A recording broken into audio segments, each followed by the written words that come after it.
दिल्ली के पास फरीदाबाद में पति पत्नी की घर में घुसकर बेरहमी से हत्या का मामला सामने आया। दिन दहाड़े इस डबल मर्डर से आसपास के लोगों में दहशत है। बताया जा रहा है कि घर में घुसे बदमाशों ने पहले पति पत्नी को बंधक बनाया और फिर गोली मारकर हत्या कर दी।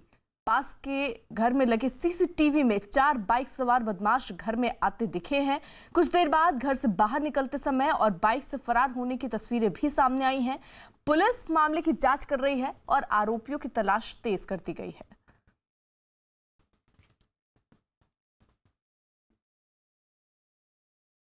सब लाइट वाइट सब बंद थी जी। मैं सब ऊपर गया, दूध देने गया तो साइड में कमरे में फोन वोन पड़े थे। मैं डर गया, जाके मैंने वहाँ पे आगे से देखा तो हाथ पैर बंद कर रखे थे। दूध देने आया था बेटी को, तो उसने आके देखा गेट वगैरह सब खुले हुए हैं। उसने बेटी को आवाज़ मारी, कोई नहीं बोला। उसने सोचा ऊपर छत पे घूम रहे होंगे, तो रसोई में अंदर दूध देने लेके गया तो साइड में जो बेडरूम बना हुआ है उसमें दोनों बंधे हुए थे, मुंह बंधा हुआ था, हाथ पैर बंद रखे थे और दोनों मृत अवस्था में पड़े हुए थे। दीपक बिष्ट हमारे सहयोगी इस वक्त जुड़ चुके हैं। दीपक, कुछ आरोपियों के बारे में पता चल पाया है, किस वजह से यह हत्या हुई?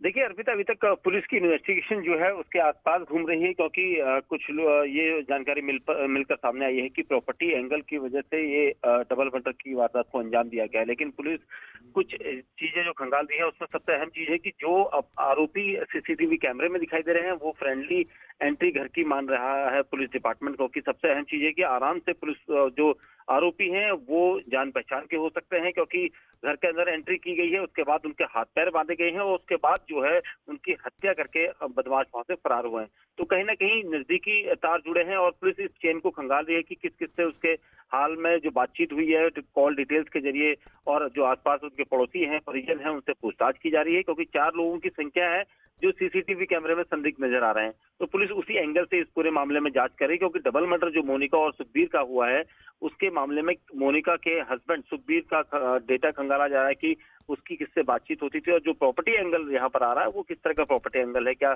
सुखबीर के परिजनों की तरफ से ये चीजें हुई हैं या उनके कोई किसी दुश्मनी की वजह से इस पूरे वारदात को अंजाम दिया गया है।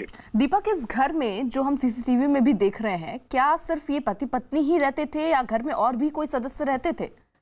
देखिए, परिवार के मुताबिक 2 लोग पति पत्नी वहां पर रहते थे और कुछ समय पहले ही वो अपने मायके के आसपास में उसने घर लिया हुआ था, और यही वजह है कि मोनिका रोज शाम को घर के पास ही डेयरी में दूध लेने के लिए आती थी। लेकिन बीती रात को जब मंगलवार की रात 9 बजे के आसपास तक नहीं आई तो परिजनों में से एक शख्स उनके घर के पास गया और उसने जब घर में जाकर देखा तो तब पता चला कि दोनों की हत्या हो चुकी है। तो यानी कि मंगलवार की शाम के वक्त का ये घटनाक्रम रहा होगा, और सीसीटीवी कैमरों में जिस तरह से आरोपी भागते हुए हड़बड़ाहट पर निकलते हुए दिखाई दे रहे हैं, तो कहीं ना कहीं पुलिस को इस केस को खोलने में मुझे लगता है कि ज्यादा समय नहीं लगेगा, क्योंकि जो आरोपी हैं वो कहीं ना कहीं से जानकार रहे हैं, क्योंकि आराम से उन्होंने घर के अंदर एंट्री की है और उसके बाद वारदात को अंजाम देकर भागे। तो पुलिस फिलहाल